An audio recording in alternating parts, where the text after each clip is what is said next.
إن الحمد لله نحمده ونستعينه ونستهديه ونستغفره ونعوذ بالله من شرور أنفسنا ومن سيئات أعمالنا من يهده الله فلا مضل له ومن يضلل فلا هادي له أشهد أن لا إله إلا الله وحده لا شريك له وأشهد أن محمدا عبده ورسوله لا نبي بعده سبحانك لا علم لنا إلا ما علمتنا إنك أنت العليم الحكيم اللهم فقهنا في الدين وعلمنا تأويل أما بعد أحبتي في الله السلام عليكم ورحمة الله وبركاته.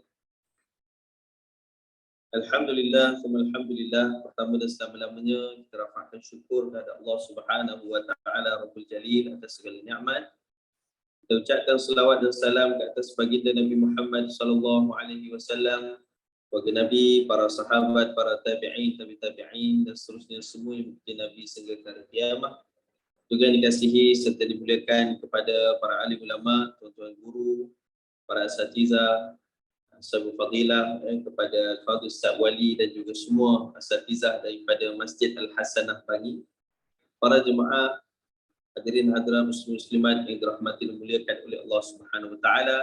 Alhamdulillah bersama-sama kita bertemu berhimpun secara maya di dalam program Tadabbur Al-Quran. Maka mudah-mudahan program ini diberkati oleh Allah Subhanahu wa taala. Semoga Allah memberikan kita kemudahan untuk memahami Al-Quran serta membacakannya dan beramal dengannya. Semoga juga Allah Ta'ala sentiasa pimpin kita pada jalan siratal mustaqim, memelihara nikmat iman dan Islam yang Allah kurniakan bagi diri kita, dan mudah-mudahan kita mendapat petunjuk, hidayah daripada Allah Ta'ala, kebaikan, kejayaan di dunia dan di akhirat insya-Allah. Amin ya rabbal alamin. Jadi alhamdulillah, apa khabar semua jemaah sekalian?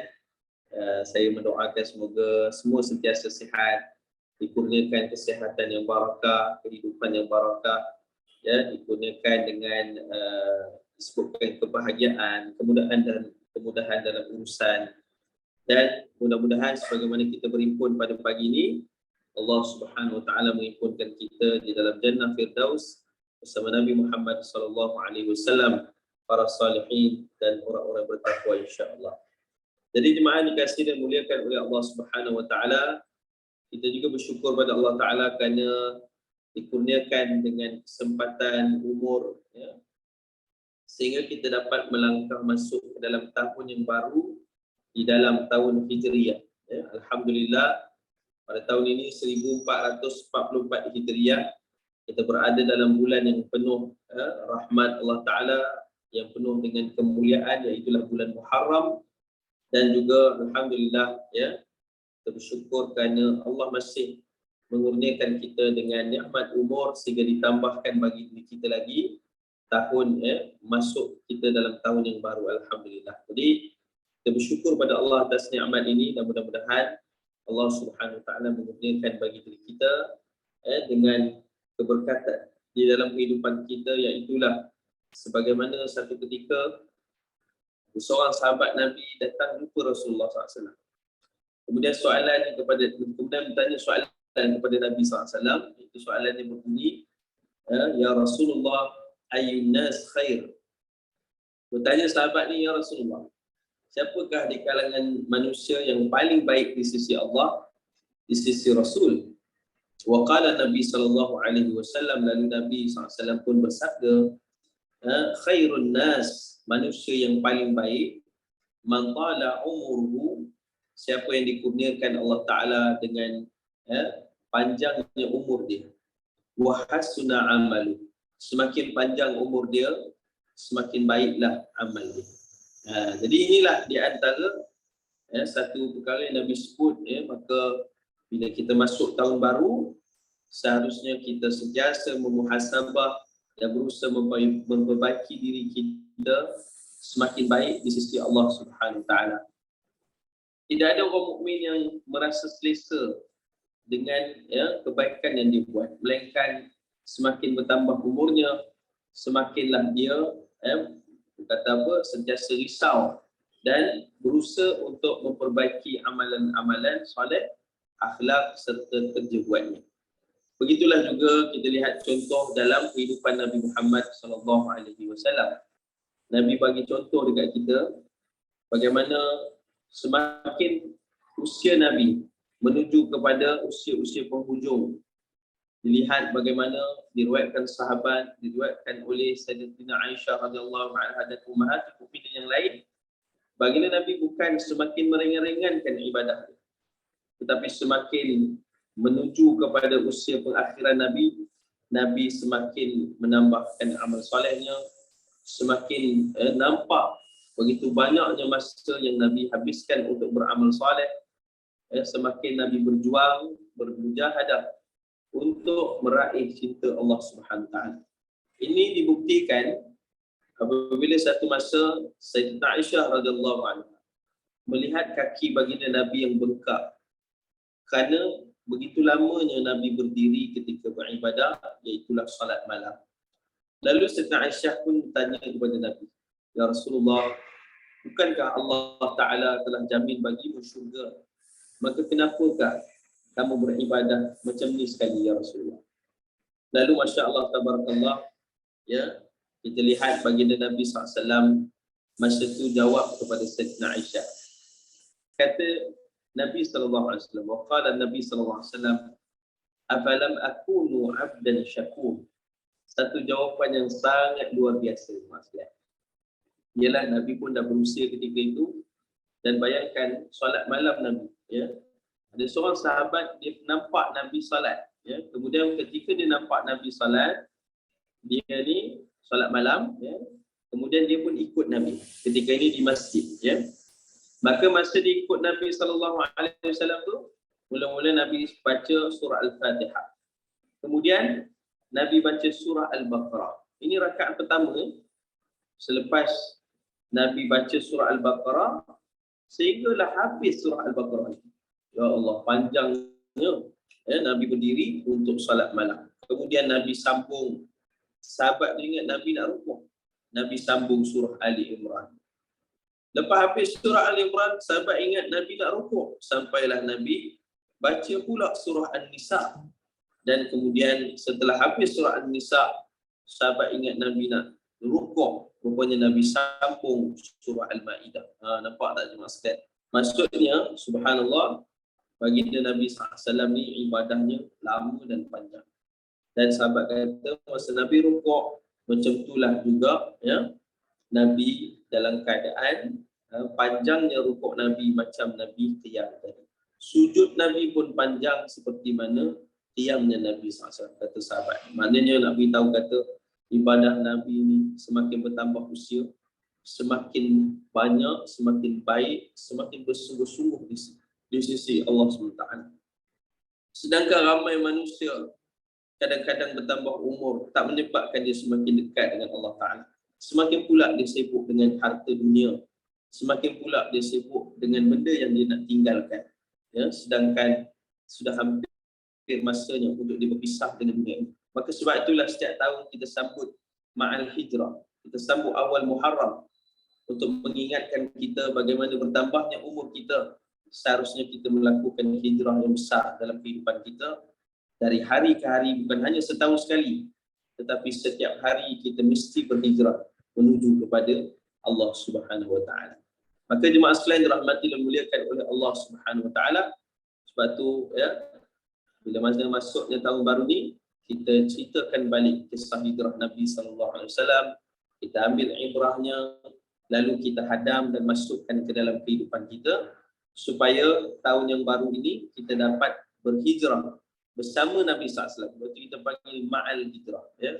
Ma'al tu maksudnya bersama. Hijrah tu, walaupun kita tak hijrah macam Nabi SAW, tetapi kita berhijrah pada diri kita masing-masing, menuju semakin baik, semakin bertakwa, semakin dekat dengan Allah Subhanahu Wa Taala, insya-Allah. Jadi jemaah sekalian dirahmati dan dimuliakan oleh Allah Subhanahu Wa Taala, pada pagi ini kita akan buka dahulu kita punya tadabbur dengan kita bacakan daripada surah At-Taubah ayat ke-36.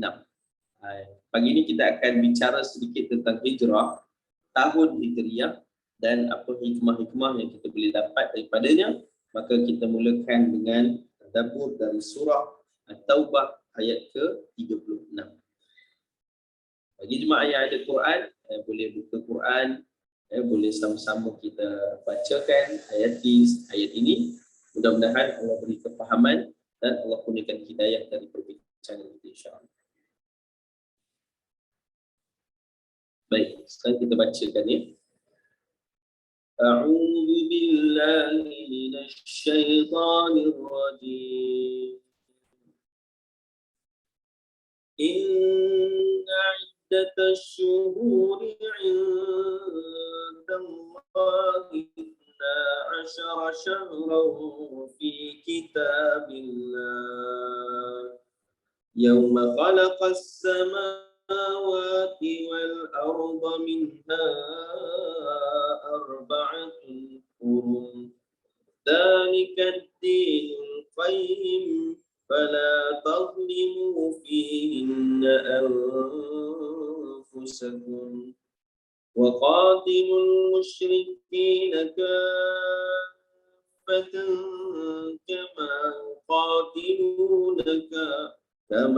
yuqatilunakum kaffah wa'lamu anna Allaha ma'al muttaqin.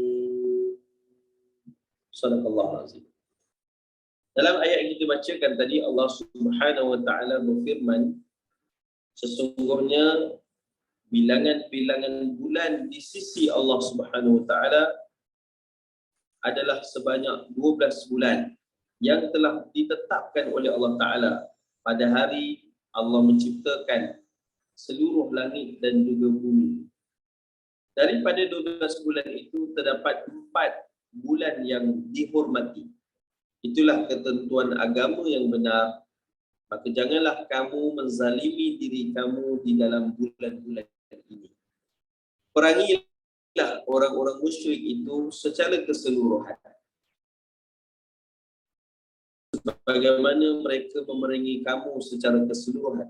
Ketahuilah, sesungguhnya Allah Ta'ala bersama dengan orang-orang yang bertakwa. Baik, para jemaah dikasihi yang muliakan oleh Allah Ta'ala, ya, dalam ayat ini Allah Subhanahu Wa Ta'ala menjelaskan tentang masa kehidupan kita. Menariknya Allah menyatakan, sesungguhnya bilangan bulan-bulan di sisi Allah Subhanahu Wa Ta'ala terdapat 12 bulan.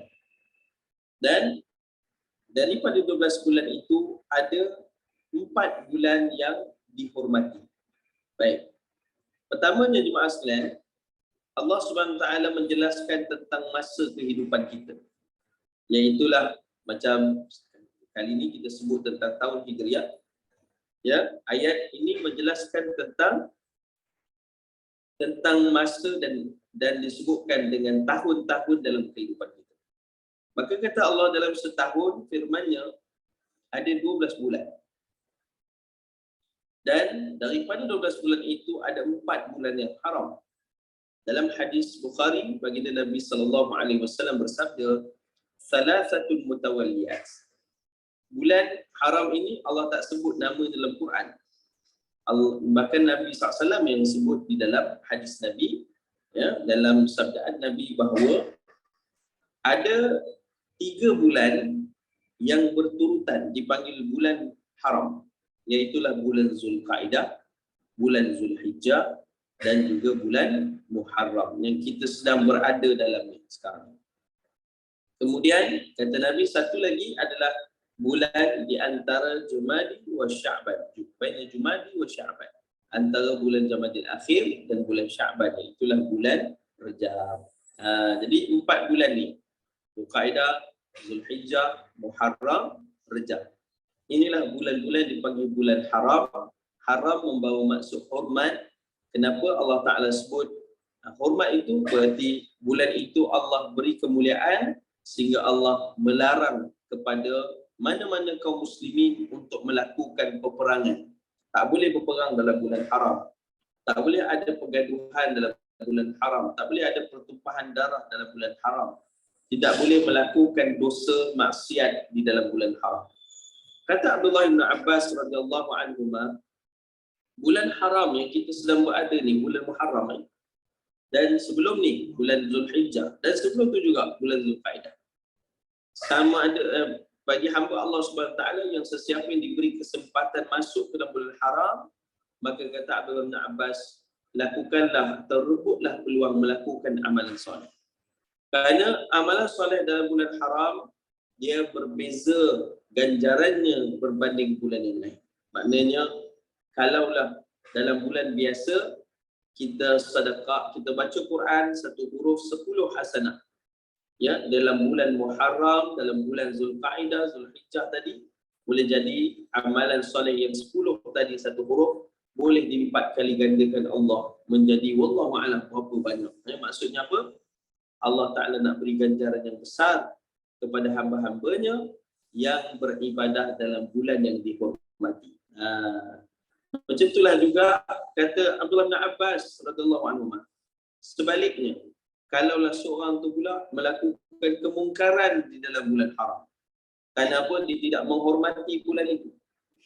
Dia buat dosa, dia melanggar perintah Allah dengan memerangi orang lain, melakukan pergaduhan, ya, bahkan melakukan maksiat dalam bulan haram. Kerana dia tidak menghormati kemuliaan bulan itu, maka Allah Subhanahu Wa Taala akan memberikan padanya balasan dosa yang berlipat juga berbanding bulan-bulan yang lain. Maka sebab itulah kata Abdullah bin Abbas radhiyallahu anhu, rebutlah rahmat Allah dalam bulan haram untuk kita buat amalan saleh, dan janganlah menzalimi diri kita dalam bulan haram dengan kita melakukan perbuatan dosa dan perkara yang dimurkai oleh Allah Subhanahu Wa Taala. Maka sebab itulah yang kita lihat banyak ibadah-ibadah besar terdapat dalam bulan-bulan ini. Contohnya kita sebut bulan Zulhijjah itu adanya ibadah haji. Ketika ibadah haji itu adanya hari Arafah, hari yang sangat-sangat besar rahmat Allah Ta'ala, keampunan dia. Sehingga siapa yang tak mengerjakan haji, kalau berpuasa pada hari Arafah, waqala Nabi SAW dalam hadis sahih, maka hapuslah dosa setahun dia yang lepas. Hapuslah dosa juga setahun yang akan datang. Subhanallah. Dan dalam bulan Muharram ni juga ada ibadah yang besar. Contohnya berpuasa pada hari Ashura, iaitu jatuh pada 10 Muharram. Waqala Nabi SAW, siapa yang puasa pada 10 Muharram, iaitulah hari Ashura, maka dia mendapat iaitulah dengan keampunan dosa setahun yang lepas. Subhanallah. Namun apa yang terjadi di sekalian, ada satu kisah menarik yang kita masuk channel lain sekejap. Bila Nabi sebut demikian, maka para sahabat pun beribadahlah dengan berpuasa pada hari Ashura. Lalu kita lihat kat situ ada kisah bahawa sahabat mengadu kepada Nabi, ya Rasulullah, orang-orang Yahudi mereka menghina kita. Mereka menghina, tengoklah Muhammad tu. Dia suruh kita ikut dia, tapi dia pula yang ikut kita. Kenapa dia kata macam tu? Sebab hari Ashura ni adalah hari yang juga disambut oleh orang Yahudi.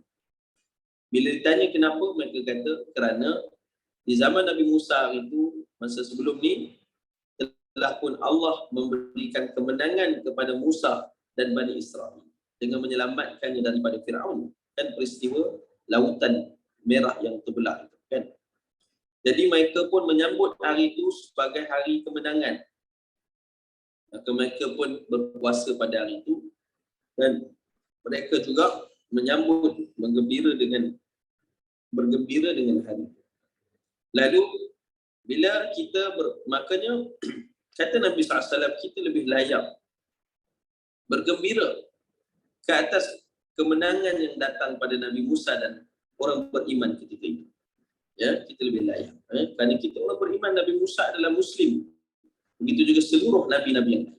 Sedangkan Yahudi itu hanya meletakkan diri mereka sebagai orang yang seangkatan dengan Nabi Musa, walhal mereka telah menyimpang daripada kebenaran, bahkan menjadi golongan dilaknat oleh Allah Ta'ala. Ala kulli hal, baginda Nabi pun menyatakan kepada para sahabat, kalau ada tahun depan insya-Allah, maka kita akan berpuasa pada hari ke-9. Pertama, untuk membentuk jati diri orang Islam sendiri. Yang kedua, untuk kita tidak bersamaan dengan mereka itu. Maka sebab itulah bulan Muharram ni, jemaah sekalian, kita puasalah. Sunnah, sunnah untuk kita melakukan puasa pada hari ke-9 Muharram dan pada hari yang ke-10 Muharram, hari Ashura. Yang ke-9 dipanggil hari Tasu'ah. Maka insya-Allah kalau ada kesempatan tahun ni kita buatlah. Insya-Allah mudah-mudahan Allah bagi kita besar pahala sunnah Nabi SAW. Allah bagi kita keampunan yang luas dan Allah memberkati kehidupan kita dengan kita menjalankan ibadah mengikut daripada apa yang diajarkan oleh Nabi Muhammad SAW. Insya-Allah. Maka jemaah sekalian dirahmati dan dimuliakan oleh Allah Taala, kita balik kepada ayat tadi. Oleh hal yang demikian, Allah Subhanahu Wa Taala ingin memberikan satu isyarat di situ, bahawa pada hari ini jemaah sekalian, kalau kita lihat, kita menggunakan dua jenis kalender. Kalender yang pertama adalah kalender miladiah, iaitulah hari ini 1 hari bulan Ogos 2022. Manakala takwim ataupun kalender kedua adalah kalender Hijriah, yang mana kita menggunakan yang disebutkan dengan 1444 Hijriah, dan hari ini adalah hari yang ketiga di dalam bulan Muharram. Maksudnya kita menggunakan dua takwim dalam kehidupan kita. Ala kulli hal, ramai orang akan menggunakan takwim miladiah. Orang lebih memberatkan takwim miladiah berbanding takwim Hijriah. Sehingga kan kalau kita tanya hari jadi setiap antara kita, ramai akan sebut bulan dalam takwim miladiah. Jarang sekali orang yang tahu bila tarikh lahirnya di dalam bulan Islam ataupun takwim Hijriah. Inilah menandakan bagaimana telah berjayanya musuh-musuh Islam untuk meletakkan kedudukan manusia ni di dalam satu perkiraan masa yang sebenarnya jauh ketepatannya berbanding takwim yang sangat-sangat tepat, iaitulah takwim Hijriah. Dan kita akan buat satu reveal pagi ni, satu orang kata apa, penerangan yang mana saya pasti ramai kita akan terperanjat dengan hal ini. Iaitulah jemaah sekalian rahmati yang dimuliakan oleh Allah Taala. Pertama kita lihat kepada takwim miladiah tahun 2022. Sebenarnya takwim miladiah ini berasal daripada kalimah milad. Milad membawa maksud kelahiran. Kelahiran siapa? Kelahiran kepada Jesus Christ. Takwim ini dimulakan oleh orang-orang Nasrani dan mereka mengira tahun pertama adalah tahun kelahiran Jesus Christ. Maka ia kemudiannya digunakan secara besar oleh orang-orang Rom, dan akhirnya pada tahun 1573 Pope Gregory, Pope ni kiranya pemuka agama Kristian, dia telah menyusun balik takwim, dan takwim itu dinamakan juga takwim Gregorian. Maka sampai hari inilah kita pakai takwim itu.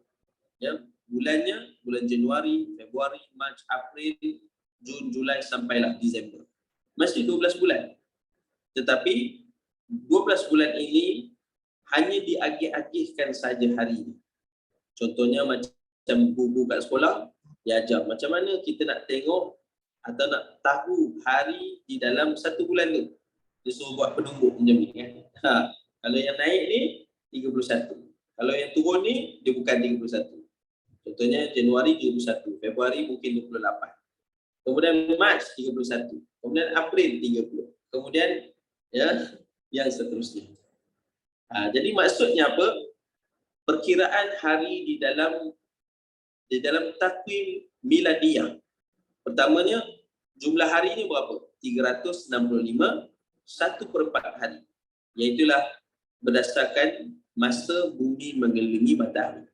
Namun harinya diagih-agihkan saja. Januari 31, yang selebihnya ada 30, ada 31 kembali. Kecuali Februari yang mereka tetapkan pada Februari itu ada 28 hari, ada masanya 29 hari setiap 4 tahun sekali. Ala kulli hal, adakah perkiraan ini tepat? Jawapannya tidak. Kerana ia hanya penyusunan hari mengikut bulan sahaja. berbeza dengan takwim Hijriah. Takwim Hijriah pertamanya dalam setiap hari, maknanya apa? Dalam setiap tahun, jumlah hari di dalam tahun Hijriah adalah hanya sebanyak 354 hari sahaja. Maka ada perbezaan antara 10 ke 11 hari di antara takwim Hijriah dengan takwim Miladiah. Ada beza 10 ke 11 hari. Baik. Seterusnya takwim Hijriah adalah sangat-sangat tepat. Kerana apa? Kerana ia mengikuti kepada peredaran bulan. Dan para ahli falak, ahli astronomi di dalam agama kita memerlukan kajian untuk kita menentukan waktu ibadah kita. Kerana ibadah kita ini berkait dengan keadaan alam sekeliling kita. Maknanya kita sebut dalam Al-Quran, Allah Ta'ala nyatakan contohnya seperti solat. Solat kitab mawquta telah ditetapkan mengikut waktu yang telah ditentukan oleh Allah SWT. Maksudnya ibadah kita mesti mengikut waktu dan mesti mengikut ketepatan masa yang telah ditentukan oleh Allah. Sebab itu kita ibadah dengan waktu yang tepat. Kita diajarkan agama kita untuk beribadah dengan bentuk iaitulah mengkaji, memastikan, menentukan, melakukan observation, melakukan kajian untuk kita menentukan waktu dalam ibadah kita. Ini menunjukkan bahawa Islam adalah satu agama yang sangat-sangat hebat dan luar biasa. Jadi maksudnya berbeza dengan semua agama yang lain. Maka kalau solat sekarang pukul 9.30. Tak ada orang yang boleh kata, pukul 1.30 nanti tak larat, nak tidur 1.30. Tak mau sembahyang zuhur. Maka kita sembahyang zuhur pukul 9.30. Boleh ke? 9.30 akad takbir. Usalli fardu zuhri. Arba'a rakaatin lillahi ta'ala. Dia pun adaan lillahi ta'ala. Dia pun angkat takbir. Allahu Akbar. Dia niat sembahyang zuhur pukul 9.30 pagi. Kalau jadi macam ni orang kata buang tu biar lah. Ta'ala. Ni kalau kena tangkap dengan majlis agama, kalau buat ke masjid, kena tangkap majlis agama. Pasal apa? Dia telah melakukan sesuatu yang bertentangan dengan syarak. Iaitulah Allah telah tetapkan waktunya. Bagaimana tentu waktunya? Kena lihat bayang-bayang. Kena lihat gerakan matahari tersebut. Macam itulah hebatnya agama kita. Macam itulah juga takwim. Menentukan Ramadan masuk macam mana? Kena tengok anak bulan. Kerana di situlah menentukan ketepatannya masuknya kita ke dalam bulan Ramadan itu. Macam tu juga nak raya, tengok anak bulan. Kan? Betul ni Mas Len?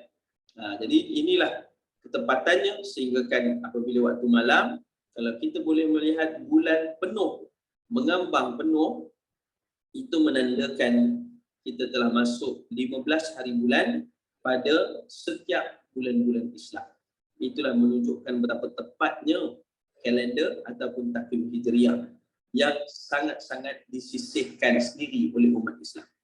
Cerita kata umat Islam ni, ramai yang tak tahu tentang takwim ni. Dan ramai yang rasa macam dia hanyalah side saja. Benda yang tepi saja. Sedangkan dia ada perkaitan yang sangat besar dengan kehidupan kita sebagai seorang mukmin. Manakah tidak ayat yang kita baca tadi. Surah At-Taubah ayat 36. Allah kata apa? Inna iddatash syuhuri indallah 12 syahra fi kitabillah. Sesungguhnya yang disebutkan dengan masa yang ditentukan, maknanya di sisi Allah Subhanahu Wa Taala. Kalau kata antara takwim miladiah dengan takwim hijriah, mana satu yang di bawah perkiraan Allah Taala? Jawapannya takwim hijriah. Sebab Allah tak sebut langsung tentang takwim miladiah di dalam Quran. Melainkan kebanyakannya kalau Allah sebut tentang syuhur, bulan-bulan. Allah sebut tentang sanah, tahun-tahun. Semuanya adalah berdasarkan perkiraan dalam tahun Hijriah. Sebab itulah bila kita sebut di dalam kehidupan kita sebenarnya takwim Hijriah itu sangat penting. Bukan bermakna balik ni lepas kuliah ni, ustaz kata tak boleh dah kita pakai takwim miladiah, kita pun ambil kalender yang gambar kuda tu tuan-tuan, kita pun koyak. Lah tu sampah. Sebenarnya salah. Bukan macam tu. Takwim miladiah kita masih boleh pakai. Tak ada masalah. Ia satu ketetapan waktu mengikut perkiraan saja. tetapi mengikut astronomi, mengikut falak, mengikut ketentuan yang tepat yang sesuai dengan ibadah kita dan juga perkiraan umur kita yang sebenar adalah melalui takwim hijriah. Sebab tu takwim hijriah ni kita kena tahu. Kita kena cakna, kita kena ambil berat. Ada orang hari ini kerana kesibukan dia sendiri tak tahu yang dia dah masuk bulan Muharram. Ya ke? Bukan masuk bulan, sekarang ni bukan bulan Zulkaidah ke? Dia sendiri pun tak tahu. Sebab apa? Dia tak ambil berat langsung tentang bulan-bulan Hijriah. Tahu bulan-bulan Islam. Dia tahu ini. Sebab apa? Sebab ini adalah sesuatu yang disebutkan tipu daya daripada musuh Islam. Menyebabkan orang-orang Islam sendiri menjadi terleka daripada masa-masa yang diberkati oleh Allah. Contohnya masuk bulan Muharram, dia sendiri tak tahu masuk dalam bulan haram. Dan waktu ini diberkati oleh Allah, ibadah dilipat gandakan oleh Allah, keampunan dibesarkan oleh Allah Ta'ala, dan dosa berlipat kali ganda juga. Tapi dia tak tahu, maka dia melalui masa-masa dengan keadaan kerugian. Macam itulah juga kita jemaah sekalian, perkiraan umur kita. Kalau ditanya pada satu orang, bang, umur berapa bang? Dia pun kata, umur saya 30 tahun. Kita kena tanya dia, guna takwim mana bang? Mestilah guna tahun 2022. 2022 ni lah usia saya 30 tahun. Hakikatnya jemaah sekalian, umur dia bukan 30 tahun. Umur sebenarnya, umur hakiki dia adalah 31 tahun. Ya, macam tu jugalah kita tanya Haji, berapa umur Haji? Dia pun kata umur saya 59. Ya, tanya juga takwim mana? Tahun 2022 lah Ustaz.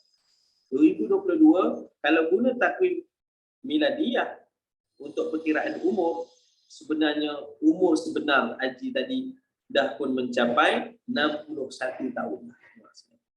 Kerana setiap 30 tahun, ya, maka lengkaplah 1 tahun Hijriah. Saya nak sebut kata macam ni. Di dalam setiap 30 tahun takwim miladiah, lengkap perkiraan sebenarnya dalam takwim Hijriah adalah 31 tahun. Setiap 60 tahun, lengkaplah 2 tahun. Bermaksud apa jemaah sekalian? Kita ni kadang-kadang hidup dalam kelekaan. Ya? Sebab apa? Bila tanya umur berapa, dia kata masih awal lagi. Masih muda lagi. Padahal umur dia lajak 2 tahun daripada dia sangkakan. Allahu Akbar. Inilah dia yang disebutkan kepentingan yang takwim Hijriah tadi. Kenapa jadi demikian? Kerana di dalam setiap bulan Islam, jumlah harinya 29.53 hari. Maka apabila dikombinkan, maka terdapat 354 hari setiap tahun. Ada beza dengan takwim miladiah, iaitu 365 1/4 hari. Maka perbezaan itulah yang menyebabkan setiap 30 tahun, maka lengkaplah 1 tahun Hijriah.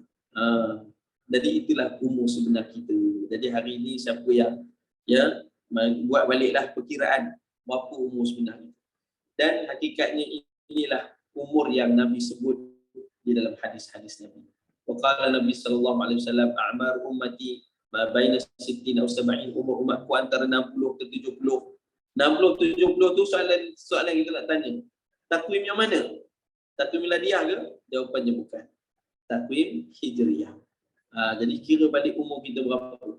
Ya, rupanya dah masuk dalam hadis Nabi sallallahu alaihi wasallam. Ala kulli hal, kita doa semoga Allah kurniakan kita umur yang diberkati oleh Allah Subhanahu wa taala, insya-Allah. Ya, ini masalah.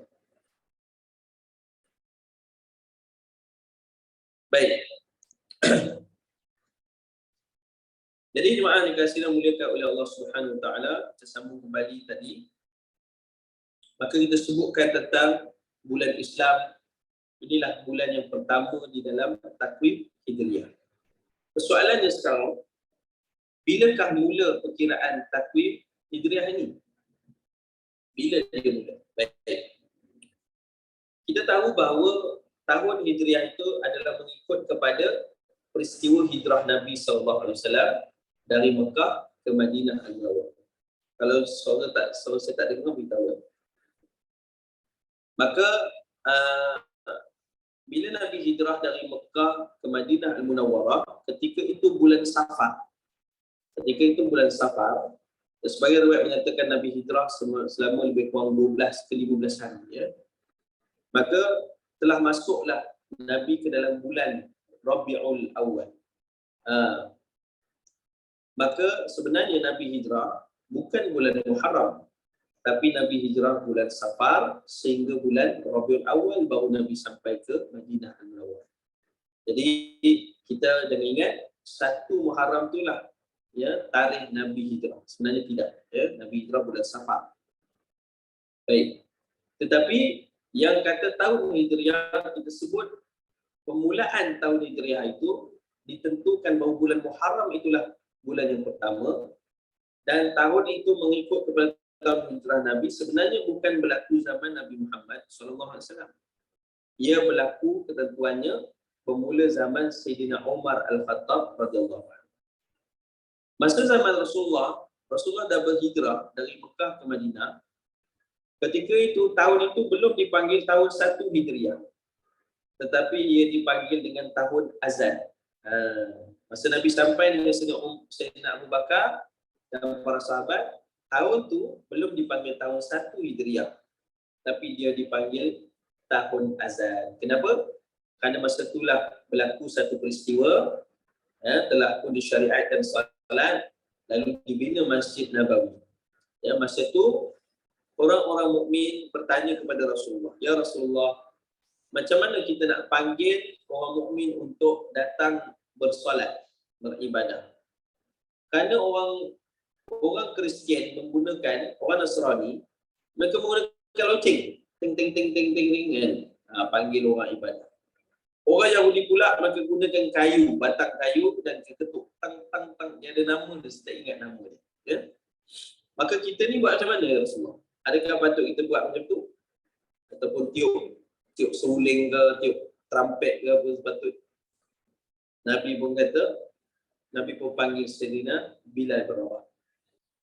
Maka masa itulah Nabi syariatkan dengan syiar azan.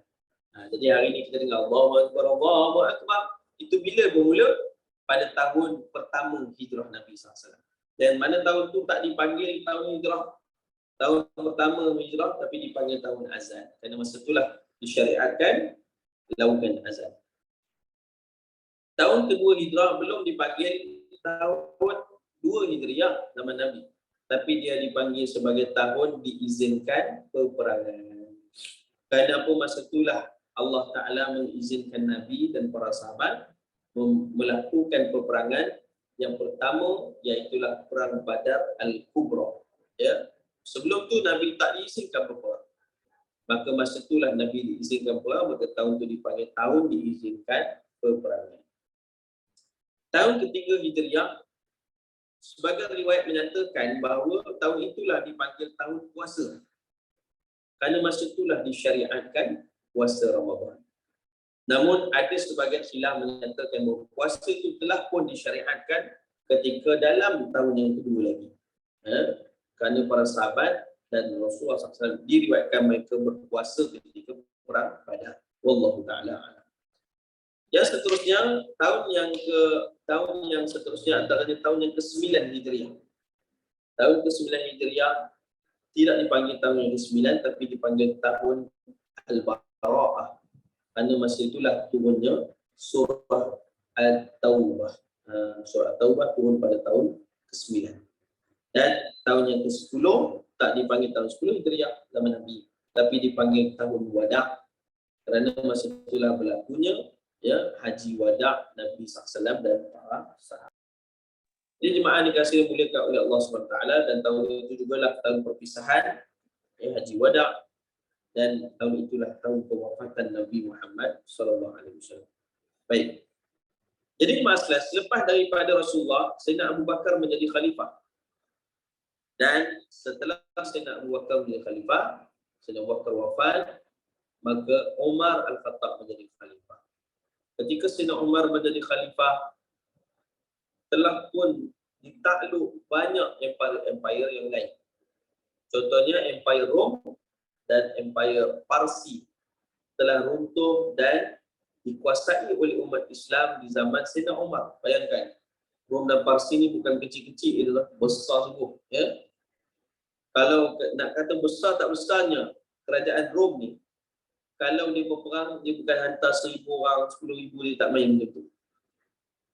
Dia main 100,000 orang. Dan itulah yang berlaku dalam perang Tabuk. Ya. Kita lihat jumlah askar, jumlah tenteranya melebihi 100,000 orang. Cukup ramai, subhanallah. Menunjukkan betapa besarnya kerajaan itu dan betapa kuat kerajaan itu. Tapi runtuh di bawah Islam, empire Islam, di bawah kekuasaan Sayyidina Umar menjadi khalifah ketiga. Lihat macam mana Allah bagi kekuatan pada umat Islam, bukan sekadar yang disebutkan dengan kemampuan pada alatan peperangan saja, tetapi kekuatan bantuan dari Allah SWT. Waktu kita ni kena akrab hubungan dengan Allah, maka Allah memberi pertolongan kepada kita, insya-Allah. Jadi balik kepada tadi tu, maka telah tersebarlah Islam, kerajaan-kerajaan Rom, kerajaan Parsi dan sebagainya. Maka begitulah juga Mesir dan sebagainya. Maka dihantarlah Sayyidina Umar, para sahabat yang menjadi khalifah. Yang menjadi, minta maaf ada bunyi mengganggu sikit kat sini. Menjadi khalifah dan dihantar ke negeri-negeri tertentu dengan tujuan untuk mentadbir dengan perintah Allah Subhanahu Wa Taala, untuk mengislamkan mereka, iaitulah membebaskan mereka dari kejahilan kepada iaitulah keimanan kepada Allah Subhanahu Wa Taala. Jadi jemaah sekalian, seperti biasa, gubernur yang dihantar oleh Sayyidina Umar mesti menghantarkan atau mengutuskan surat kepada Umar Al-Khattab radhiyallahu anhu. Maka kita sebut kata surat-surat yang sampai itu, ya, antaranya contoh berlaku pada 17 Hijriah. Ya. Minta maaf ada bunyi construction buat pula kat sini. Maaf. Baik. Satu ketika pada tahun 17 Hijriah ini, Sayyidina Umar macam biasa menerima surat-surat daripada gubernur. Dan surat itu datang daripada beberapa orang. Antaranya sahabat bernama Amr bin Al-As. Ya, Amr bin Al-As ni dihantar oleh Sayyidina Umar untuk menjadi gubernur di Mesir. Menarik dari maksudnya, ada satu kisah ni, kita masuk channel lain. Kisah ni bagaimana di Mesir dahulu, orang-orang Mesir untuk mempertahankan air sungai Nil supaya dia tidak surut, mereka buat satu ritual. Ritual itu adalah sembelih seorang anak dara, kemudian buang mayatnya ke dalam sungai ini. Maka sungai ini itu memang tak surut sepanjang tahun. Nampak kan? Inilah permainan syaitan. Lalu akhirnya, masa zaman Amr bin Al-As dah jadi pemimpin di situ, mereka masuk Islam. Mereka beriman. Bila beriman, maka Amr bin Al-As beritahu perbuatan yang kamu buat itu adalah zalim dan tidak diredai oleh Allah, perbuatan itu menjauh daripada syarak. Maka disuruh berhenti dari buat perbuatan syirik itu. Ya. Tapi apa yang terjadi? Sungai ni surut pula lepas itu. Nampak? Lepas tu kata permainan syaitan. Sebab syaitan dia boleh buat kerja-kerja macam ni. Dia boleh buat manusia ni nampak sesuatu mengelirukan kita sehingga menyebabkan goyangnya iman. Macam itulah juga Dajjal la'natullah nanti. Ya, dia akan keluarkan dari tangan dia air, makanan, kekuasaan dia. Dia tunjukkan keajaiban supaya orang-orang yang tak ada iman akhirnya yang menjadi pengikut ataupun hamba kepada Dajjal. Dan akhirnya hancurlah iman mereka, hancurlah yang disebut kehidupan mereka dari mendapat rahmat Allah Ta'ala. Sebab tu kita ni kena persiapkan diri dengan ilmu, persiapkan diri dengan amal salih, dengan zikrullah, dengan kebaikan, kebajikan. Kerana dengan itulah yang akan mendidik diri kita daripada perkara-perkara yang merosakkan iman kita. Betapa ramai manusia, dia jadi apa? Dia jadi terpengaruh dengan perkara kesyirikan yang akhirnya mati dalam kekufuran ini. Na'udzubillah min dzalik. Macam yang berlaku kepada Amr bin Al-As. Masa itu syaitan menahan air itu daripada dia naik. Maka Sayyidina Amr pun tulis surat kepada Sayyidina Umar Lalu Sayyidina Umar tahu tentang hal ini, Sayyidina Umar tulis surat balik.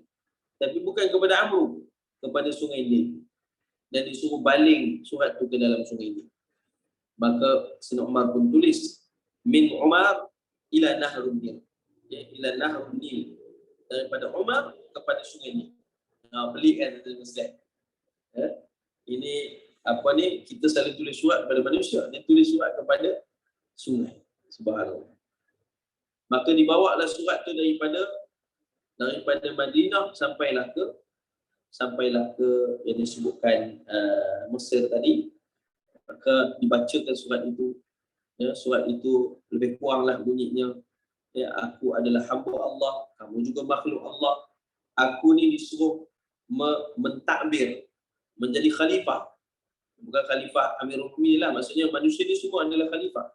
Ya, disuruh melaksanakan perintah-perintah Allah. Lalu kamu mestilah juga taat kepada perintah Allah Subhanahu Wa Taala.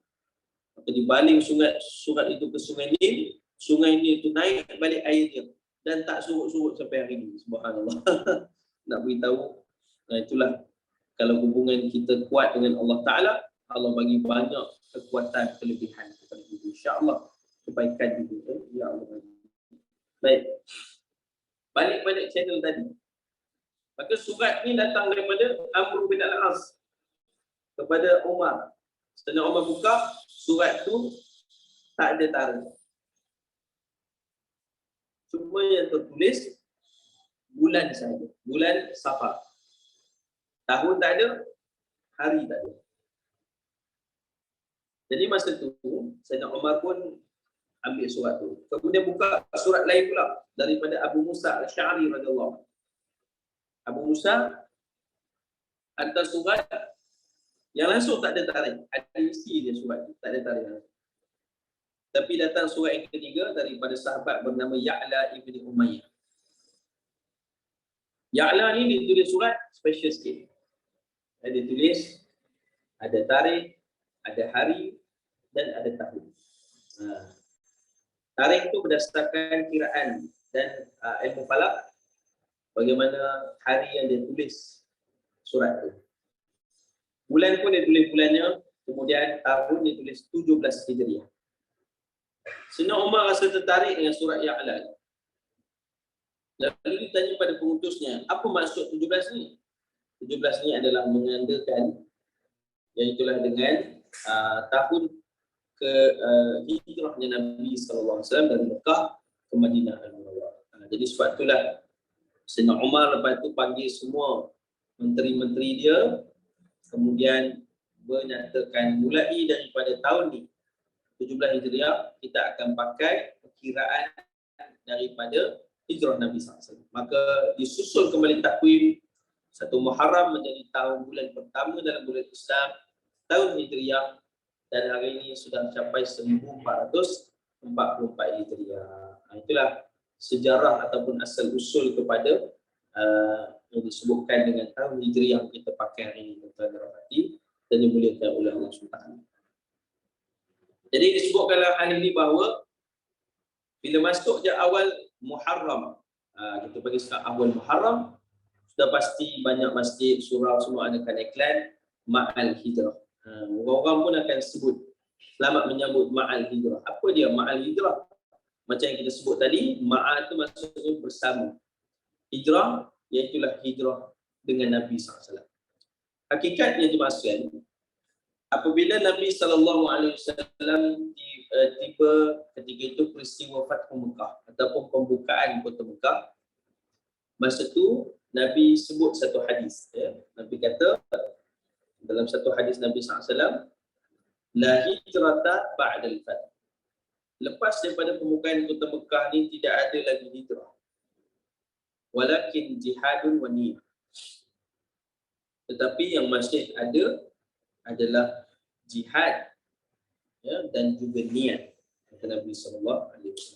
Sebab itu kita sebut, para ulama kata bahawa hijrah ni dia ada dua hijrah. Pertama dipanggil hijrah hissi. Hijrah hissi adalah hijrah yang dilakukan oleh umat Islam di zaman Nabi Muhammad SAW, iaitulah penghijrahan secara fizikal daripada Mekah ke Madinah Al-Munawwarah. Maka ini dipanggil sebagai hijrah hissi. Ya. Baik. Jadi hijrah yang kedua pula dipanggil hijrah maknawi. Yang itulah yang masih tinggal pada hari ini. Kata Nabi SAW, yang la hijrata ba'da ada merujuk kepada hijrah hissi. Hijrah secara fizikal, perpindahan yang disyariatkan oleh Allah dari Mekah ke Madinah Al-Munawwarah. Tapi hijrah yang masih tinggal adalah hijrah maknawi saja. Lepas tu Nabi sebut hijrah maknawi itu apa? Jihadun wa niyah. Iaitu perjuangan kita bersungguh-sungguh untuk mengubah diri kita, perbuatan kita, perkataan kita, hati kita menuju kepada Allah Subhanahu Wa Taala. Begitu juga niat, iaitulah hati untuk kita perbaiki niat kita sentiasa agar matlamat kehidupan kita tidak ada lain melainkan Allah Subhanahu Wa Taala.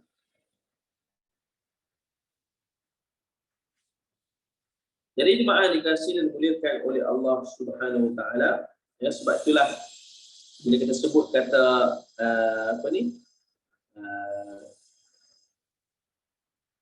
hijrah kita ni, maknanya kita bukan lagi macam Rasulullah. Hijrah Nabi macam mana tuan sekalian? Cuba bayangkan, lepas dari ceramah ni, kita semua kena tinggalkan rumah kita. Bukan tinggal sekejap, tinggal terus. Dan kunci sekali tinggal. Tinggal rumah, tinggal harta dalam rumah, tinggal kereta, tinggal apa semua. Dah lah kereta baru habis bayar. Baru habis bayar semalam. Hari ni kena tinggal, tak boleh pakai semua. Kena jalan kaki saja.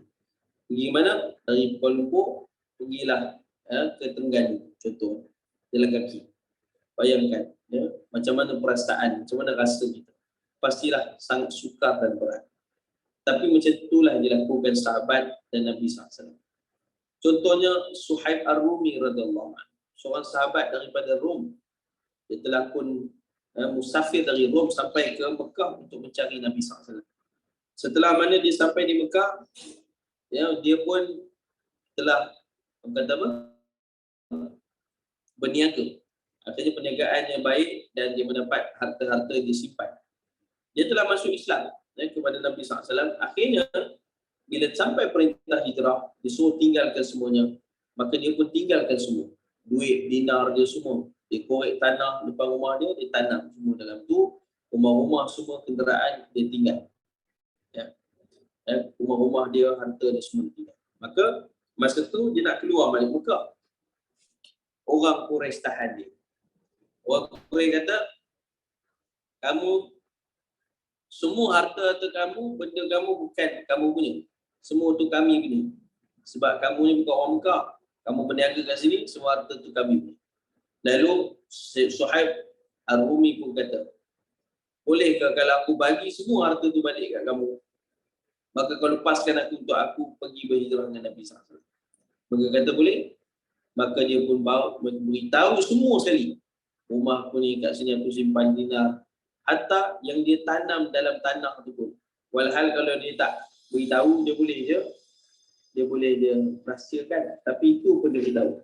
Kamu pergi depan ni, aku letak ni depan ni, korek tanah tu dalam tu ada dinar. Maka boleh kamu lepaskan aku? Dia pun lepaskan. Maka Suhaib Ar-Rumi pun pergilah ke musafir. Sampai dekat Madinah, Nabi sambut Suhaib ni sebab Allah beritahu bahawa Allah dah terima dah perniagaan dia dengan Allah SWT. Subhanallah. Maknanya dia jadi apa? Pengorbanan dia. Sanggup meninggalkan harta kerana Allah SWT. Sebab tu kita lihat hijrah ni maksudnya, kita bukan nak hijrah macam Nabi dan sahabat. Tapi kita nak ambil semangat hijrah. Ibrah dari hijrah tu. Untuk kita masukkan supaya kita boleh buat hijrah yang kedua ni. Namanya hijrah maknawi. Yang kita buat bukan setahun sekali, tapi setiap hari dalam hidup kita. Ya, semangat apa dia dimaksudkan? Iaitulah bagaimana Nabi dan para sahabat sanggup meninggalkan keselesaan dia.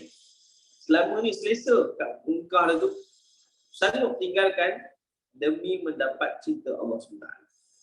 Sanggup mengorbankan harta dia kerana mencari cinta dan mentaati Allah. Sanggup meninggalkan kecintaan dia kepada dunia semata-mata untuk meraih cinta Allah Subhanahu Wa Taala. Itulah semangat yang kita kena ada dalam hijrah kita ni, Mak sekalian. Kenapa? Kita berada dalam keselesaan hari ini. Nafsu, keinginan kita telah dibela sampai selesa jemaah sekalian. Lalu kita nak keluar dari keselesaan ini. Apa dia maksudnya jemaah sekalian? Kita kena buat hijrah kita.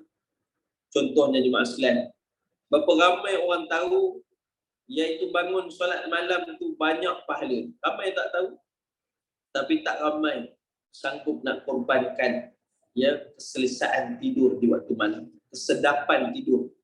Tak ramai nak korbankan. Hanya orang yang diberi hidayah, petunjuk oleh Allah saja yang boleh korban bangkit di waktu malam. Wasallu bil-lail wan nasu niyam. Nabi, di antara sifat atau ciri ahli syurga adalah mereka yang bangun solat menghadap Allah di waktu manusia lain sedang tidur. Jadi hijrah kita macam ni, iaitu hijrah kita keluar dari keselesaan, keluar daripada kesedapan dunia, keluar dari kecintaan dunia ini untuk mencari dan meraih cinta Allah SWT. Sanggupkah kita melakukannya? Contohnya duit yang kita dah simpan, maka kita sedekah. Hijrahlah kita dengan mensedekahkan sebahagian daripada. Begitu jugalah kecintaan kita kepada sesuatu, gunakanlah ia untuk kita infakkan di jalan Allah Subhanahu Taala. Sebab itu disebutkan dalam hal ini, inilah hijrah yang kita kena buat jemaah sekalian. Sebagaimana Allah Taala menyebutkan dalam Al-Quran Al-Karim dari surah An-Nisa, Allah menyatakan, innal ladzina tawaffahumul malaikatu zalimi anfusihim qalu fima kuntum qalu kunna mustad'afina fil ardh qalu alam takun ardullahi wasi'ah fatuhajiru fiha. Allah sebut satu kisah maslan dalam Quran daripada surah An-Nisa. Allah menyatakan sesungguhnya ada orang-orang yang hidup di muka bumi Allah Ta'ala, tapi bila dia mati saat dia direntak nyawanya oleh para malaikat, ketika itu mereka sedang menzalimi diri mereka sendiri. Maka apa maksud menzalimi diri mereka? Seperti dalam surah At-Taubah kita baca tadi. Fala tazlimu fihinna anfusakum, Allah kata jangan menzalimi diri kamu. Artinya jangan buat dosa, jangan buat maksiat, jangan melanggar perintah, jangan melampaui batas. Janganlah mensia-siakan nikmat yang telah Allah kurniakan, dan itu menzalimi diri kamu. Jadi maksudnya sekalian, ada orang yang hidup di muka bumi Allah Ta'ala, mati dalam keadaan melakukan maksiat kepada Allah. Tengah baru lepas beli nombor ekor, yang masuk nombor ekor dalam poket, naik motor, boom, meninggal dunia. Aksiden meninggal dunia. Dalam keadaan mayat dia, dalam keadaan mati, nombor ekor masih lagi dalam poket. Na'udzubillah min dzalik. Kata Allah, ini orang-orang zalim terhadap diri. Orang yang meninggalkan salat, tak semayang. Dalam keadaan tak semayang tu, mati dia. Tak sempat nak taubat kepada Allah Ta'ala. Maka dia sedang menzalimi diri. Satu orang anak menengking mak dia, menengking ayah dia, atau buat zalim pada ibu ayah dia. Keluar-keluar sakit jantung, meninggal. Mati dia dalam menzalimi diri sendiri. Ada orang yang hidup sibuk dengan hal dunia, mencari duit, mencari harta, sampai tinggal solat, sampai dia dalam keadaan tak sempat nak menuntut ilmu agama pun. Bahkan Quran pun tak tahu nak baca. Akhirnya kesibukan itu, dalam waktu dia sibuk, tiba-tiba meninggal dunia. Ini orang yang menzalimi diri sendiri. Begitulah juga orang yang sedang melakukan dosa. Orang yang dah melakukan dosa tak sempat bertaubat pada Allah. Orang yang hidup tapi tak nak buat amalan salih. Orang yang ada kesempatan waktu tapi tak nak melakukan sedekah, tak nak belajar baca Quran, tak nak belajar ilmu agama. Hidupnya sibuk dengan kehidupan yang dia akan tinggalkan, dunia. Akhirnya bila mati, masa itulah malaikat tanya, fima kuntum, kamu ni kenapalah mati sampai macam ni sekarang? Lalu dia pun dalam keadaan terpinga-pinga tu, dalam keadaan dia tak tahu macam nak pertahan diri dia, dia pun kata qalu kunna mustad'afina fil ardh. Sungguhnya kami ni orang-orang yang lemah masa hidup di dunia. Dia bagi alasan. Kami ni sibuk sangat sampai tak sempat nak cari ilmu, nak buat amal soleh. Kami ni simpan harta kami sampai kami tak sempat nak sedekah. Ya? Kami ni habiskan masa kehidupan kami dengan hiburan sahaja sampai tak sempat kami nak buat amal soleh.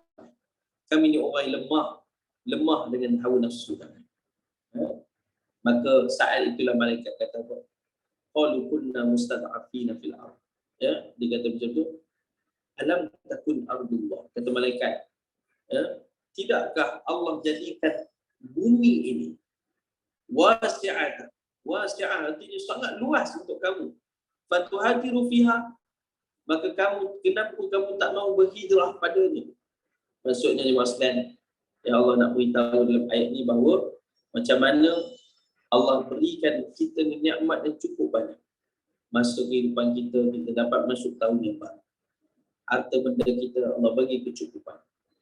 Ya, anak pinak kita Allah bagi. Ya, begitu juga rumah, kenderaan kita, banyak nikmat yang Allah Taala bagi. Maka kata malaikat itu fatuhajiru fiha. Kenapa dengan nikmat itu kamu tak berhijrah masa hidup kamu dulu? Tak melakukan ibadah dan amal soleh, kebaikan melalui masa dan juga nikmat yang begitu luas yang Allah Taala bagi. Taubat, kata Imam Ghazali tanya pada anak murid dia, tahukah kamu apakah pintu yang paling luas? Nak murid dia jawab macam-macam. Pintu ini. Akhirnya Imam Ghazali kata pintu yang paling luas adalah pintu taubat Allah Subhanahu Wa Taala. Tetapi dia akan tertutup bila sampai masa, iaitu matahari terbit dari barat dan bila nyawa sampai ke wara-wara, penghujung halqul. Jadi nak beritahu kata macam itulah keadaan manusia yang menyesal saat kematian dia. Dan malaikat kata, bukankah Allah dah bagi kamu keluasan? Dahulu rumah ni dengar azan, 2-3 masjid dengar azan, tak pergi dia masjid. Setiap hari nampak iklan ceramah, tak pergi dia dengar ceramah. Ya. Dalam televisyen, dalam radio ada tazkirah, cepat-cepat dia tukar. Maknanya kehidupannya dalam kerugian dalam masa-masa kehidupan. Tidak ada langsung rasa kecintaan nak buat amal soleh. Dan ini satu benda yang kita doa semoga Allah tidak campakkan hal itu dalam diri dan juga jiwa kita. Melainkan Allah Ta'ala letakkan pada jiwa kita itu dengan kekuatan untuk selalu istiqamah mencari ilmu, melakukan amal soleh dan mengamalkan ilmu yang telah kita pelajari dengan sebaik-baiknya.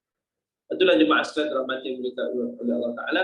Akhirnya Allah SWT menyatakan, ya, fama'wahumun nar, yang lebih layak bagi mereka itu adalah masuk neraka. Fama'wahum jahannam, masuk dalam neraka jahannam. Wasa'at masirah, itulah seburuk-buruk tempat kembali. Maksudnya jemaah sekalian, untuk kita, kehidupan kita masuk dalam bulan hijrah ni, bukan untuk hanya kita dengar saja kisah Nabi berhijrah. Kisah itu adalah untuk memberi semangat kepada kita, supaya kita melakukan hijrah pada diri kita sekarang. Ya? Sebab hijrah Nabi itu dah cukup payah, tapi hijrah kita dah cukup mudah. Itu pun ramai yang tak mampu nak buat lagi. Sebab itulah, ya, hijrah yang kita mesti buat, antara yang pertamanya, ya, adalah hijrah yang disebutkan dengan ilmu kita. Ya, alhamdulillah pagi ni kita dapat sama-sama dalam majlis ilmu ada 74 orang. Lalu pagi ni alhamdulillah saya doakan semoga kita semua Allah kurniakan kekuatan untuk memahami agama kita, untuk menjadi orang yang faqih dengan agama kita. Dengan itulah kita tenang bila diuji oleh Allah. Kita tenang bila dapat nikmat, kita syukur. Bila dapat ujian kita jadi orang yang sabar. Dengan ilmu lah kita bahagia. Dengan ilmu lah amalan kita diterima insya-Allah. Dengan ilmu lah juga iman kita meningkat. Maka sebab itu Nabi kata, talibul ilmu faridatun ala kulli muslim. Setiap orang muslim wajib dia menuntut ilmu. Walau apa usianya, walau apa keadaannya, setiap masa dia hidup tu, maka dia kena jadi orang menuntut ilmu. Sayangnya ada orang di kalangan masyarakat kita dah umur 40-an, tanya dia, bila last belajar fiqh ni? Kata dia ada dulu belajar fiqh, habis satu kitab. Bila? Masa umur 12 tahun. Lepas tu tak belajar langsung sampai umur 40 tahun. Sebab itulah banyak berlakunya dalam masyarakat kita ni kejahilan yang sangat-sangat merosakkan. Ya, bila kita lihat berlakunya kes perceraian, sahabat saya ada kerja jauh.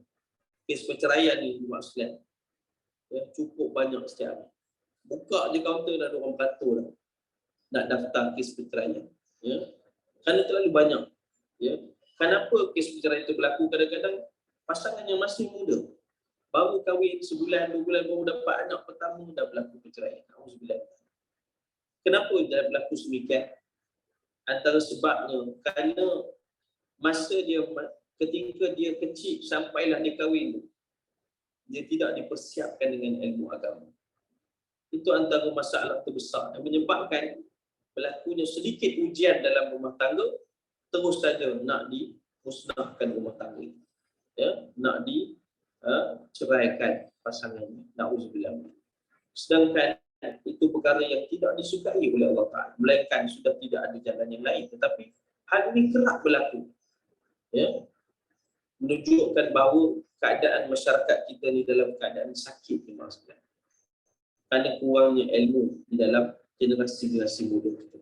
Mana tidaknya maksudnya, ya, mereka yang mana anak-anak muda ni tak diasuh dengan ilmu agama, Quran tak tahu baca, ya, sehingga akan menyebabkan mereka ni jadi kalau diuji sampai mereka tak mampu dah nak menjalankan kehidupan. Alhamdulillah. Itulah yang kita risaukan. Sebab itulah selain kita tuntut ilmu, kita kena ajar generasi muda kita, anak-anak kita, cucu kita ni cinta pada ilmu agama, cinta pada Quran. Ya, selalu keluarga-keluarga bawa bercuti. Yang contohnya pun banyak keluarga alhamdulillah sebelum ni ada keluar filem Mak Kilau kan. Filem Mak Kilau. Kutipan berapa dah hampir 100 juta, subhanallah. Banyak sungguh. Alhamdulillah banyak pengajaran dalam kisah. Tak ada masalah. Ayah bawa keluarga dia, bawa pasangan, bawa anak-anak ni pergi menonton filem Mak Kilau untuk bagi semangat supaya cinta kepada Islam, cinta pada perjuangan-perjuangan menegakkan agama dan sebangsa dan sebagai negara. Tapi sayangnya lepas tu tak ada, jarang sekali ayah-ayah nak bawa anak-anak pasangan pergi masjid dengan ceramah. Boleh tengok filem, ya, filem tu tak ada masalah. Tapi sayangnya lepas tu ayah tak ada pun nak bawa anak pergi masjid dengar ceramah, bawa pasangan isteri pergi dengar ceramah, pergi mantap ilmu agama. Sedangkan itulah yang lebih wajib di sisi Allah SWT. Ya, tengok filem tu harus dia. Tapi yang lebih wajib tu tuntut ilmu. Kerana itulah Nabi sebut faridah, dia satu kewajipan. Ya, maka sebab itulah kita ni kena usaha ke arah tu. Itulah kita punya hijrah. Bawa diri kita, keluarga kita, anak kita, cucu kita ke arah majlis ilmu. Ke arah pengetahuan terhadap agama, ke arah pengetahuan terhadap Quran. Kesedaran itu yang menyebabkan harmoninya keluarga, masyarakat, bahkan Islam menjadi semakin kuat.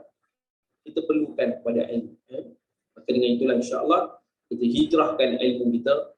Dengan hijrahnya ilmu kita semakin baik, semakin kefahaman yang diberikan oleh Allah Ta'ala, insya-Allah kita menjadi hamba Allah yang ibadah-ibadah kita diterima, kehidupan kita bahagia, dan walau diuji macam mana pun kita jadi orang yang kuat hubungan pergantungan kita kepada Allah, dan semakinlah kita ni menjadi orang yang bersyukur kepada Allah SWT dan bertakwa kepada-Nya. Ini yang pertama.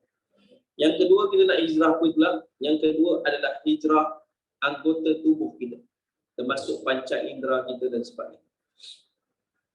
Jadi penglihatan kita ni maksudnya kita kena hijrahkan kepada semakin baik insya-Allah.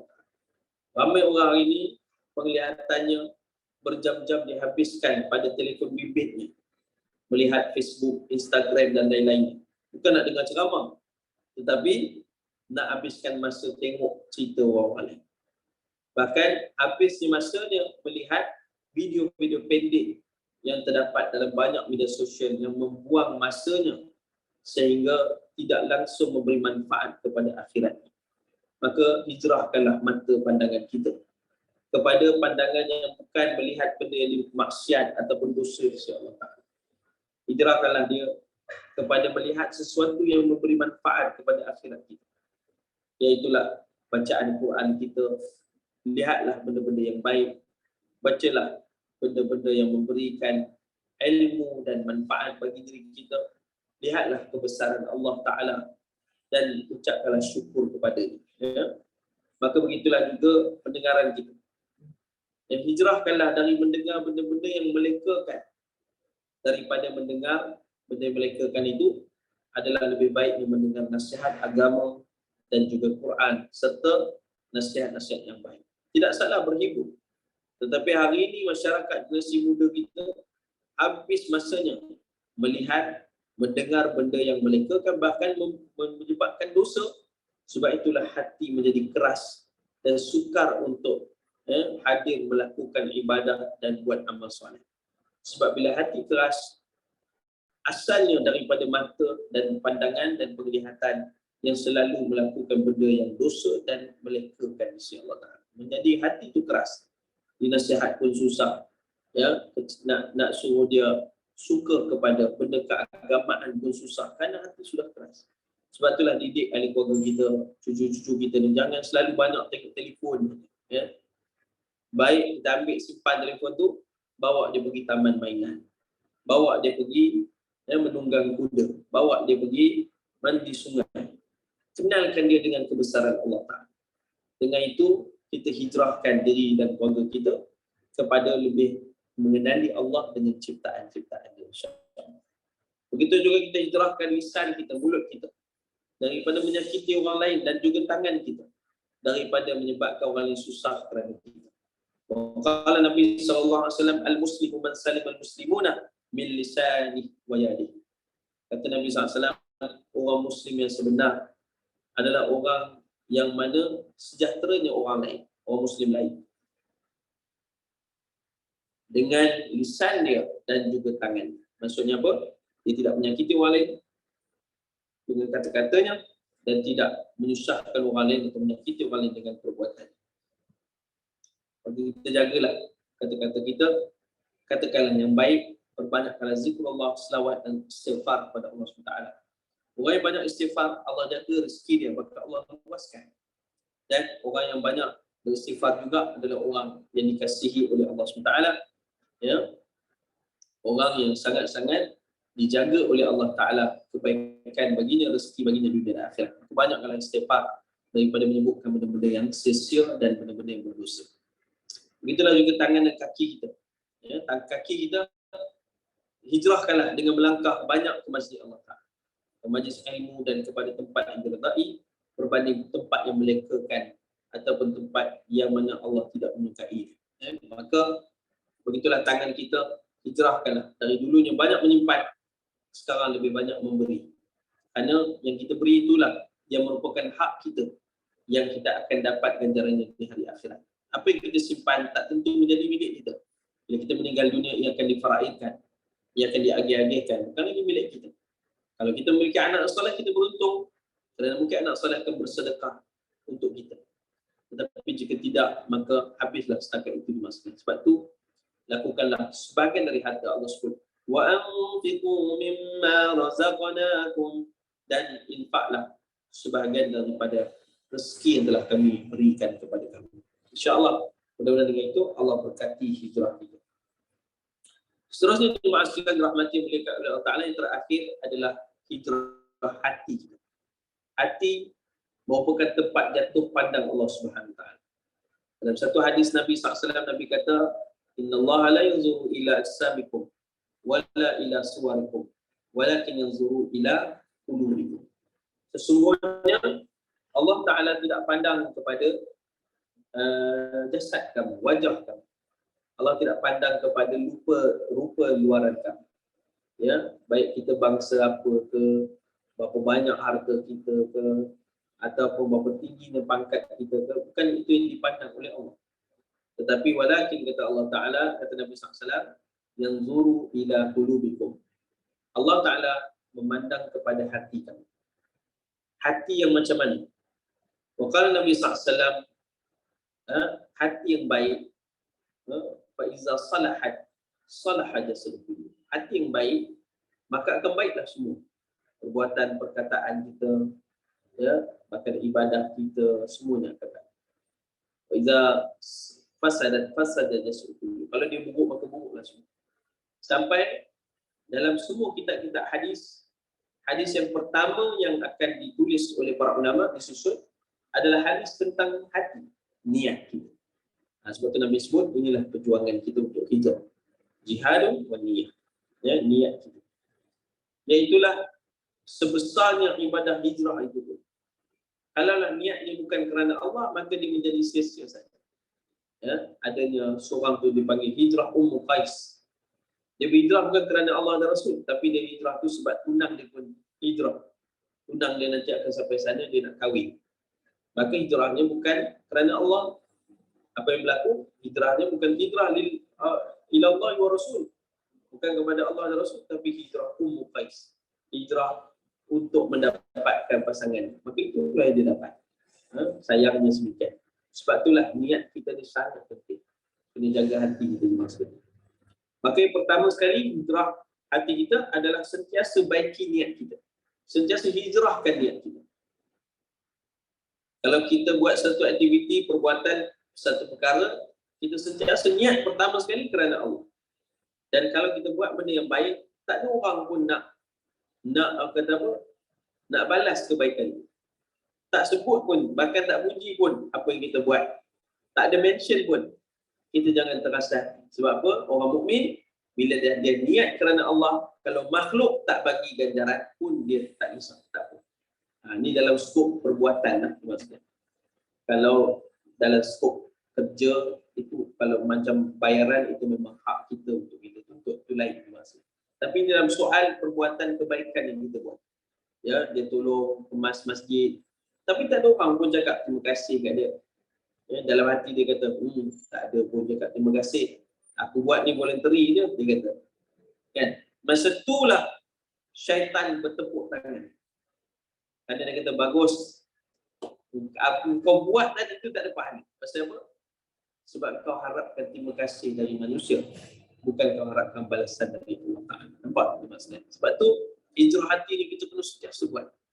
Buat baik banyak-banyak, orang tak nampak, orang tak hargai, tak ada masalah. Sebab kebaikan itu kita buat bukan kerana manusia, tapi kerana Allah Subhanahu Wa Taala. Maka kalau nak terdetik kerana manusia, cepat-cepatlah kita istighfar. Kerana itu dipanggil penyakit riya, maksudnya. Iaitu nak buat untuk ditunjukkan pada manusia. Ya, kita jauhkan sifat ni kerana dia buruk dan merosakkan amal soleh. Riya ni kata Nabi adalah syirik kecil. Dan syirik kecil itu boleh merosakkan amalan soleh kita. Ya. Manakala seterusnya kita bersihkan hati kita daripada sifat takabur. Takabur ni maksudnya apa? Seorang sahabat jumpa Nabi, ya Rasulullah, kalau orang tu pakai baju elok-elok, pakaian elok-elok, surau elok-elok, ya, adakah dia dipanggil takabur? Jawapannya tidak. Kata Nabi, bukan. Tapi orang yang takabur adalah apabila dengan nikmat tadi, keretanya bagus, rumahnya bagus, pangkatnya baik, keluarganya bagus, bajunya baik, dia jadi sombong. Iaitulah batar al-haq wa ghamtan nas. Dia menolak kebenaran. Orang nasihat dia, aku ni lagi tinggi pangkat daripada kamu. Nampak. Orang nasihat dia sebab dia buat salah. Orang nasihat dia kata apa? Aku ni lebih kaya daripada kamu. Semua pengajarannya Allah sebut dalam Quran. Ya? Antaranya surah Al-Kahfi. Orang ni kaya. Dia lupa kepada Allah. Dia tak mau zakat, tak mau sedekah. Kawan dia miskin. Kawan dia nasihat dia. Kawan dia nasihat dia. Dia kata apa? Kamu tak ada harta. Jangan nasihat aku. Akhirnya apa jadi? Tuan-tuan sekalian, dalam satu malam terbakar seluruh tanah dia yang subur, yang penuh dengan pohon anggur, dengan rumah tu terbakar dan menjadi batu yang hitam.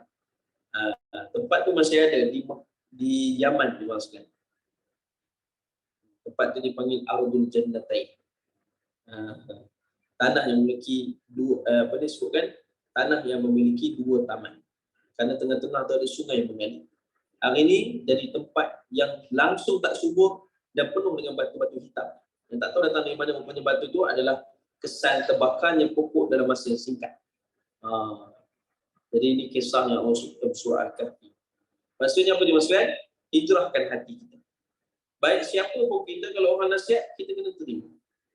Kita dinasihatkan oleh anak kita, oleh cucu kita. Kita terima.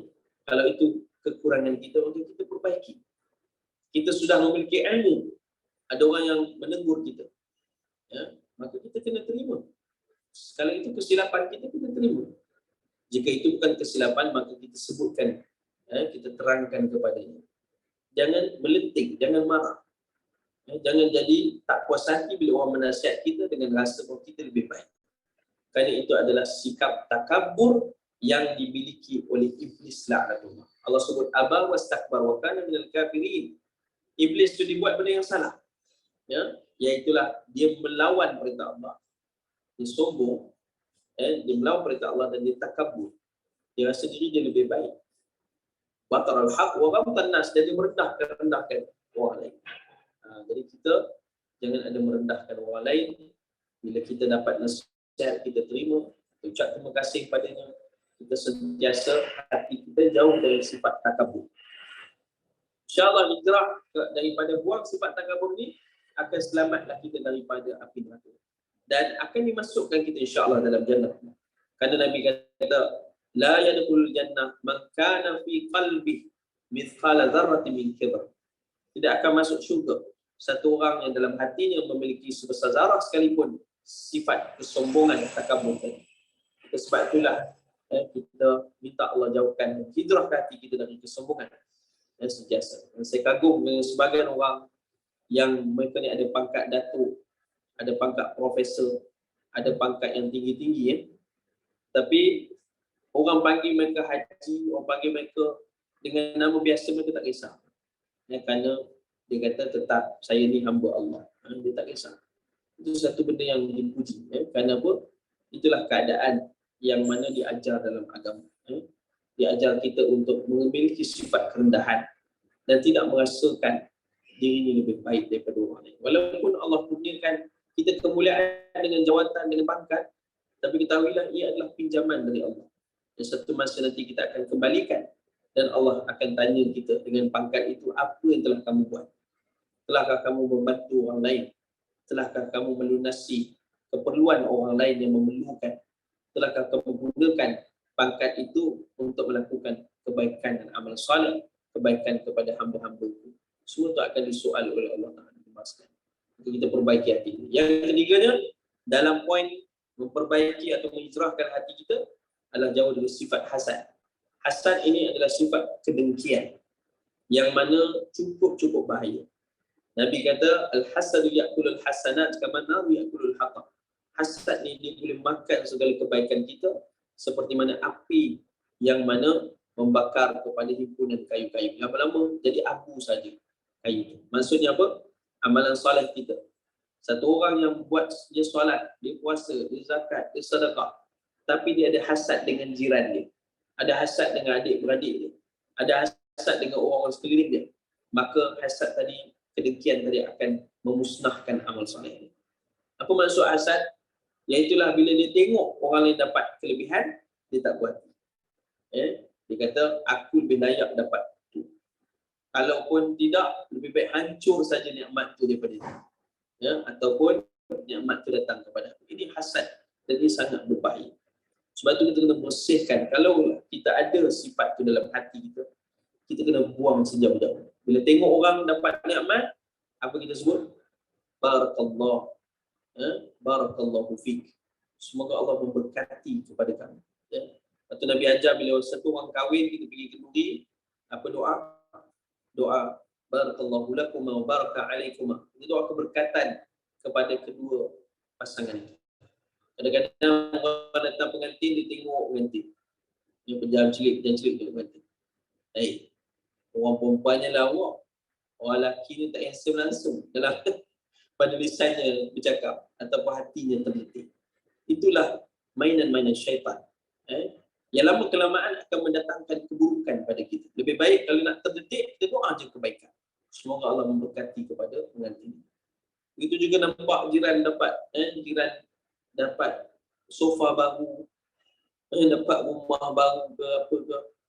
Jangan kita rasa nikmat yang mereka dapat tu menyebabkan kita rasa tak puas hati. Na'udzubillah. Kalau ada, itu ketahuilah itu adalah mainan syaitan yang dia akan cuba merosakkan amal soleh. Adik-beradik kita, kan dalam adik-beradik ada yang senang, ada yang susah. Maka kena masing-masing jaga. Dan masing-masing bertindak melawan syaitan. Dengan cara yang senang ni, bantulah adik-beradik yang susah. Kerana sedekah pada adik-beradik susah ni adalah sedekah yang terbaik di sisi Allah Ta'ala. Ya? Manakala yang susah tu, bantulah yang senang tu dengan meraihkan mereka buat yang baik. Kalaupun tak ada orang bagi kebaikan pada kita, apa salah kita beri kebaikan pada orang? Bukankah itu berpahala di sisi Allah Ta'ala? Yang penting hasad kita buang sejauh-jauhnya. Dalam hijrah kita pada tahun baru ni, kita sentiasalah hijrahkan hati kita supaya sentiasa gembira dengan kebaikan, kelebihan yang Allah Ta'ala beri kepada orang lain. Dan kita doakan kebaikan, mudah-mudahan orang lain itu juga mendapat yang disebutkan dengan mendapat dengan kebahagiaan dengan rahmat Allah Subhanahu wa Ta'ala, insya-Allah. Dan dari sebab itulah mudah-mudahan daripada sedikit sebanyak perbincangan ini Allah Subhanahu wa Ta'ala memberkati kepada kita semua dalam hijrah yang kita lakukan, ya, insya-Allah. Kita doakan kebaikan pada semua. Malaikat akan mengaminkan doa itu, Allah akan berikan kembali kebaikan kepada kita, pada orang yang kita doakan. Semoga dengan itu kita mendapat kebaikan, mendapat rahmat, mendapat keampunan Allah Ta'ala, kejayaan dalam hidup kita di dunia dan di akhirat, insya-Allah. Qul qawli hadza wa astaghfirullah li wa lakum. Baik, insya-Allah sekali saya kesilapan kehilapan, saya mohon maaf berilah teguran pada saya pada ini. Semoga Allah berkati apa yang dibincangkan, apa yang kita amalkan dan sampaikan. Jadi jemaah sekalian, untuk akhirnya saya sedikit nak sampaikan iklan. Kalau ada jemaah sekalian yang ingin memberi sumbangan untuk membantu kepada tahfiz kami, Pusat Tahfiz Darul Hafizi, ada dua di Keramat dan di Gombak. Kami sedang proses membeli sebuah tanah berharga 570,000, ya, untuk pembinaan tahfiz. Yang mana tahfiz kita ni 100% adalah kebajikan. Maksudnya kita tidak ada keuntungan dari tahfiz, kita buat untuk kembalikan balik generasi anak-anak kita menghafal Al-Quran, memahami Quran, beramal dengannya, tak melupakan akademik dan pengajian agama juga, ya, supaya mereka cemerlang dunia akhirat, insya-Allah. Ini sudah ada 200 orang pelajar. Jika tanah tu kita dapat, insya-Allah akan jadi lebih daripada tu, mungkin meningkat kepada 500 orang pelajar, insya-Allah. Mudah-mudahan kalau ada jemaah yang ingin merebut peluang ni, untuk kita sama-sama, setakat ni jumlah telah terkumpul hampir RM100,000. Insya-Allah kita sedang mengumpul lebih RM400,000 lagi, ya, untuk kita membeli tanah tu. Insya-Allah dengan itu Allah permudahkan, dan minta doa juga daripada semua. Haji sekalian, alhamdulillah, terima kasih juga atas sumbangan yang telah saya terima sebelum ni. InsyaAllah mudah-mudahan saya doakan semoga semua dimasukkan, dikurniakan oleh Allah Ta'ala dengan keberkatan rezeki, umur. Mudah-mudahan pahalanya berpanjangan sampai ke syurga Allah Subhanahu Wa Ta'ala, insyaAllah. Ya, terima kasih. Mau doakan dan semoga Allah Ta'ala merahmati kita semua dan memberkati kehidupan kita. InsyaAllah saya akan kongsikan brosur kepada Ustaz Wali. Dan mungkin Ustaz Wali nanti boleh kongsikan kepada para jemaah lah, bagi siapa yang ingin berebut peluang untuk infak. Mudah-mudahan menjadi pahala yang berpanjangan sehingga menjadi hujah kita di hadapan Allah untuk masuk ke dalam jannah ini, insya-Allah. Terima kasih banyak. Jazakallahu khairan katsiran. Bismillahirrahmanirrahim. Allahumma inna na'udzubika min 'ilmin la yanfa' wa min qalbin la yakhsha' wa nafsin la tashba' wa da'atin la yustajab laha. Allahumma faqihna fid din wa 'allimna ta'wil. Walhamdulillahirabbil alamin. Assalamualaikum warahmatullahi wabarakatuh. Satu mobil kontainer Waalaikumsalam, terkubur di kedalaman 3. Terima kasih semuanya. Assalamualaikum. Ustaz.